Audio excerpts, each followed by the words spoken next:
as soon as Karen started singing, all I could picture were my children. And even though I'm not their mother, they're with their mothers today.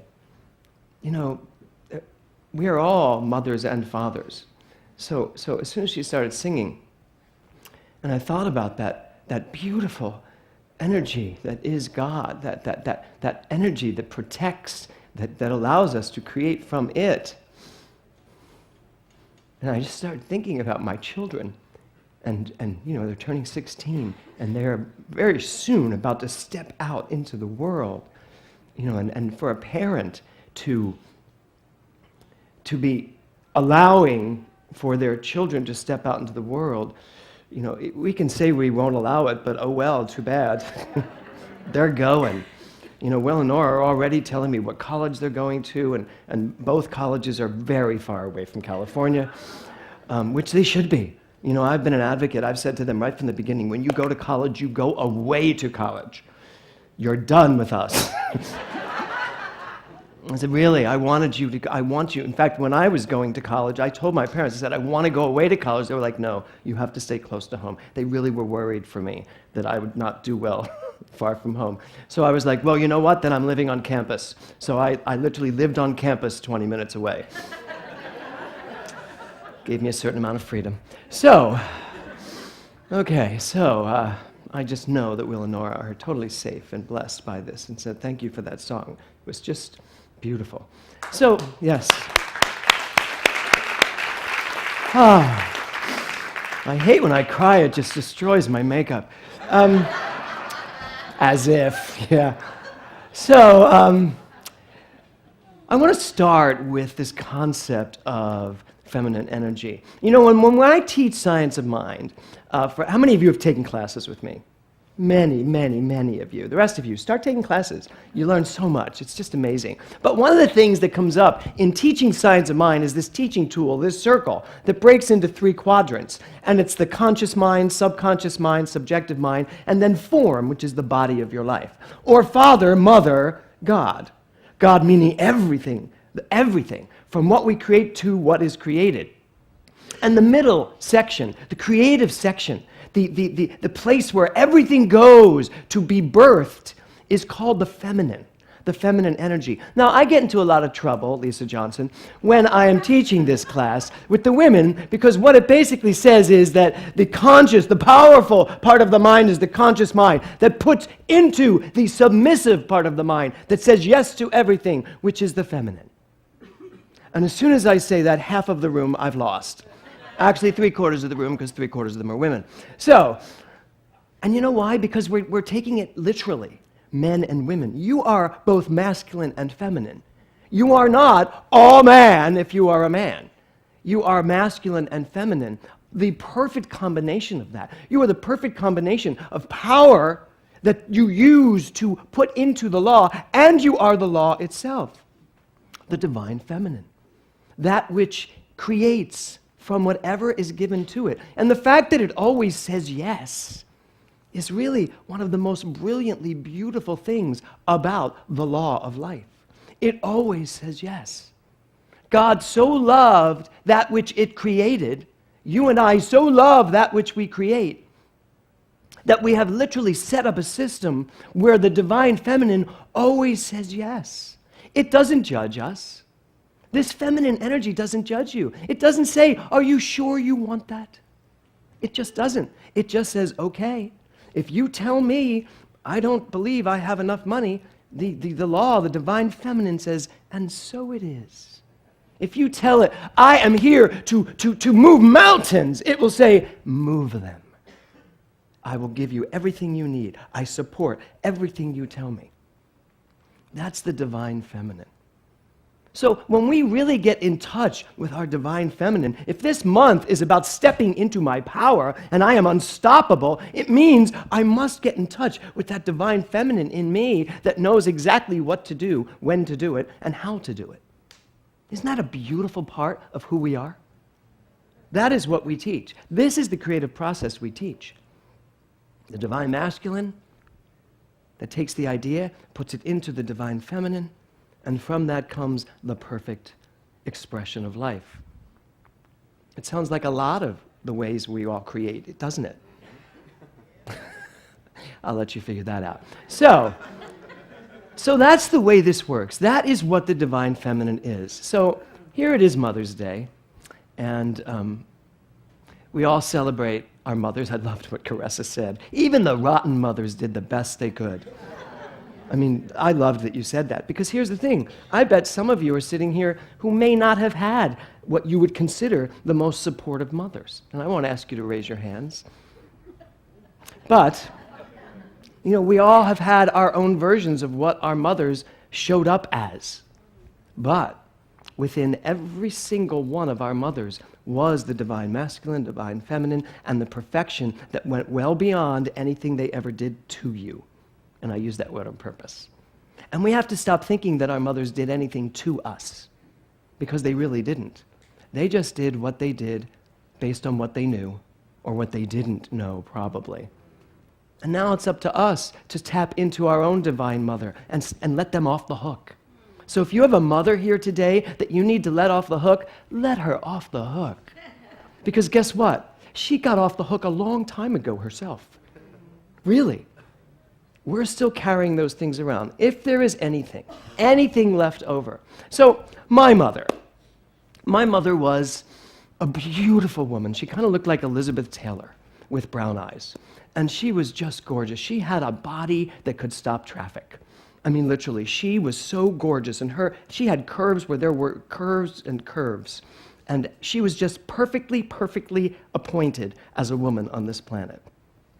And she was an incredible mother in the early years of my childhood, I remember. And I remember one story of when I was, I think, maybe 5 or 6, and I had been told to clean my room. And we had a 3-story row home in northeast Philadelphia. So, you know, it was a row home in the midst of all these row homes, and then the back of our row home was an alley, and then a little patch of grass that we called our backyard. And so my mother had said to me, go clean your room. You've got to get rid of some things. Every piece of clothing, you just keep it. Now I know where Will and Nora get that. You just keep everything. So you need to clean your room. So my mother is sitting in the kitchen, having a cup of coffee and probably a cigarette. And she's sitting there, and all of a sudden, piece by piece, things fly by the picture window in the kitchen. And she's yelling, Jimmy, what are you doing up there? I'm cleaning my room. And things are just falling right in front of her. She comes charging upstairs to me. She goes, what are you doing? I said, I am cleaning my room. I'm throwing everything out my window so that it goes down to the alley. That way I don't have to carry it down. And she's like, do you understand what this looks like to the neighbors? Do you see? All of the neighbors are watching you throw things out the window, out into the back alley. She said, what if everyone just did whatever they wanted to do? What do you think the world would be like? I still remember her saying that to me. What do you think it would be like if everyone just did whatever they thought they should do? What do you think that world would look like? When I woke up this morning and I was thinking about this story, I was like, oh my God, my mother was like really a metaphysician. Because that's the way the world works. Everyone gets to do whatever they want to do. And there are ramifications to what we do. For me, I was grounded for a bit. And I had to go into the back alley and pick everything up, and she made me take it all back upstairs. Box up what I didn't want, and then carry it all downstairs. What if everybody got to do whatever they wanted to do? What would that world look like? So, today, the title of my talk is Mother May I. How many of you have ever played that game? So, we're going to play it a little bit here. Mother May I. Now, here's the deal. I'm going to tell you what to do, and you're going to say, Mother May I, and then I'm going to tell you whether or not you can do it, okay? Everybody willing to play this for just a moment or two? Okay, everybody stand up. Really? Did you say Mother May I? No, wait, did I say sit back down? Oh my God, you people are terrible at this. Now, please sit back down. Really? Were you really going to sit again? Wow, go ahead, sit. Yes, you may. Sit back down. Now, I would like everybody to wave to me. Yes, you may. Sonia, are you playing? You got to play life, or life doesn't play back. Okay, thank you. Okay, everybody please rub the top of their head. Up, Sonia. You didn't say Mother May I. All right, Sonia, stand. Yes, you may. Stand. Okay. Oh, I'm sorry. Do I need to say it in Spanish? Because I can't. Okay. Flap your arms. No, this is just for Sonia. Flap your arms. Yes, you may. Okay, you can stop. Okay, I think I've made my point. Thank you. You can sit down. Okay, so, Mother May I. First of all, I just loved it. When I was thinking this up, I went, what if they really all do get it and nobody stands? But I really had faith in you. So, Mother May I. So, what's that about? It's about permission. It's about asking permission. So, this feminine energy, this law, says yes to everything, or does it? Does it say yes to everything?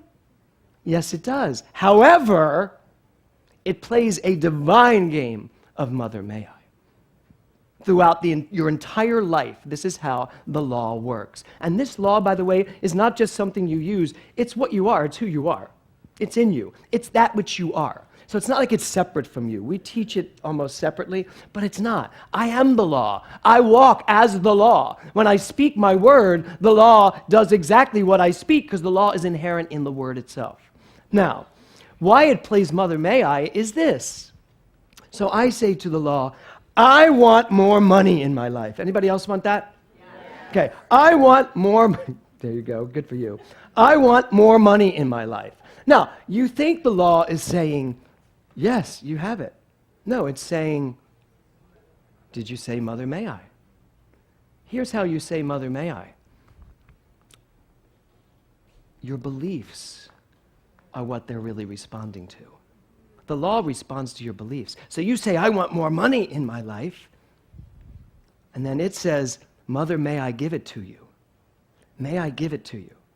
And you think you get to answer that question, but you don't. Your belief answers it. So think about that. I want more money in my life. And the Divine Feminine says, Mother, may I?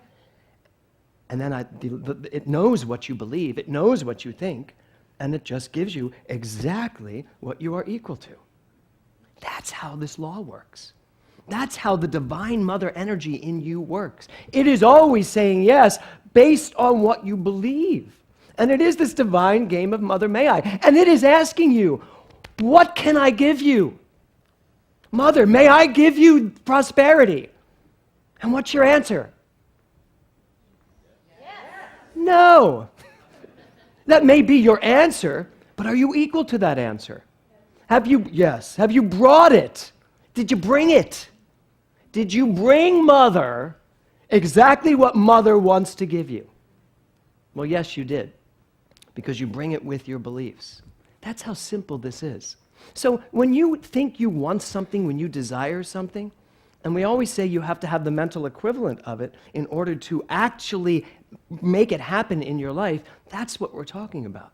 So what do you think you have to do to really get rid of anything that's stopping that Mother May I answer from being yes, you may? Because guess what? I can say no. I could say, Suzanne, clap your hands. No. And then you don't. That's how it goes. Because I don't think Suzanne's equal to clapping her hands right now. And you know what? It pisses us off sometimes, doesn't it? Doesn't it just annoy you? When you say, I want this, I want prosperity, I deserve to live this way, I deserve, and it doesn't happen. And then I have everybody sitting in my office saying, I've done everything. I treat, I move my feet, I do everything. And the simple answer is, you haven't given that divine feminine energy a reason to say yes. You just haven't. You've given it the desire, you've given it the need, You've shown it that you're really needing this money or love or whatever you're asking for. But have you given that Mother Divine energy a reason, the only reason for it to say, yes, you may. Yes, you may live a life of opulence and prosperity. Yes, you may go forth and just do what you are passionate about. Don't give any thought to money. Don't give any thought to career choices. Don't give any thought to whether or not you will succeed. Just go forth. How about bringing that and having it say, yes, you may. Yes, you may. Here's why that doesn't happen very often. Because what you are saying is, I just want to express. I just want to go be me. I want to go be me, know all my bills are paid, know that I have the opulence of the universe at my back, and I want to be free to just live my life to its fullest capacity. And I want a yes. And Mother is sitting there and says, Mother, may I give you this? You, Mother, the Mother in you, that divine energy in you, may I give you this? And even though you're saying yes, there's something in you saying no louder. And you may not even hear it because you just don't hear it anymore. Because sometimes we're just not listening to all the beliefs that we've been living with all our lives. They're so on autopilot, we don't even realize we're still living based on all of that, even though we are working really hard to say, this is what I want, this is who I am, this is what I know. And it all boils down to one thing, and that is self-worth. It all boils down to that. Right now it is self-esteem, self-respect day in Mental Muscle. And it's really amazing. Every time I teach this program, it's so amazing for me because I hear me as I talk. I listen to what I'm saying. I rewrite it every time based on what I'm hearing on the blogs. And this whole understanding of self-worth is literally driving your entire life. Who you know yourself to be innately is driving your life. And you can play Mother May I till the cows come home. But who's playing? Who's playing? A limited understanding of who you are? Is that what you're bringing it? Mother, may I? And it says, Mother, may I give you this? Suzanne, may I give you this? And it's like, I don't know. I don't know. All I know is what I see. And that's someone who doesn't know who they are. So here's the question I have for you today. Could you be willing, would you be willing to literally play that game with yourself of Mother May I, and ask yourself every time you think you want something, ask yourself, what am I bringing to this party? What am I bringing to the law? What am I bringing to something that's ready to say yes? What am I bringing? Because that's really what's going on here. That's what's going on. And so often with self-worth, we are deciding who we are based on everything we've brought to the game thus far. I am this because of all of that. Guess what? You are not anything because of anything. You are who you are because you are God. Because you are that power. You don't have to grow into that power. I am so tired of thinking that we have to grow into something. You know, I don't have a lot of time left to grow into something. I would like to spend the next 45, 50 years of my life being there, not growing into it, you know, or processing myself through it. You all want to be done with the process? Yeah, let's be done with the process. Let's just be it now. It's not about what we know, it's about what we show. I'm tired of knowing it. I want to show it. Just show it. You know, we allow ourselves to be compared to so many people. Somebody wrote on the blog this week, and I just loved it. They said, you know, Jesus the Christ, is constantly being thrown up to us as something we're compared to. You must be like Jesus. Jesus had his days. I'm sure he did. We only heard about a few of that man's days. I mean, come on. You know, I can give you, a year of my life that looks phenomenal. The other 59 we'll talk about. So Jesus, I'm sure, had his days, but this person on the blog wrote this. They said, it's like that thing in the Brady Bunch, Marcia, Marcia, Marcia. It's like, Jesus, Jesus, Jesus. Think about that. I love that. Marcia, Marcia, Marcia. Jesus, Jesus, Jesus. You know, it's time to stop trying to be Jesus.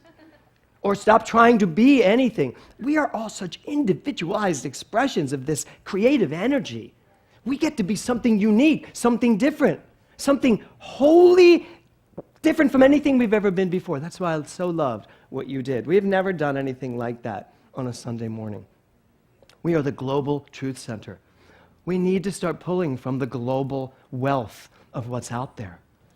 We need to open ourselves up, expand ourselves, stop knowing ourselves as something limited, something boxed in, something that is measured by anything. I'm not measuring myself by anything, not even by what I just said. That's who we get to be. And this divine energy, this feminine energy, gets to say to us, Mother, may I give you everything that you could possibly ever imagine? And my answer has to be yes, because I know who I am. And I know I'm equal to that. And I am not anything else but that. And I'm willing to let everything else drift away, fall away. I am willing to burn it all to know who I am. I am willing to change it up to that unlimited potential and know who I am so clearly, so vividly, so passionately that when that law says to me, Mother, may I, and I say yes, it finds nothing to argue the truth that yes, I am equal to love, I am equal to success, I am equal to opulence, I am equal to passion, I am equal to creativity, I am equal to the joy that it is to live life. That's what I am saying on this Mother's Day to the mother in me, and I am ready for it to say back to me, yes. Namaste.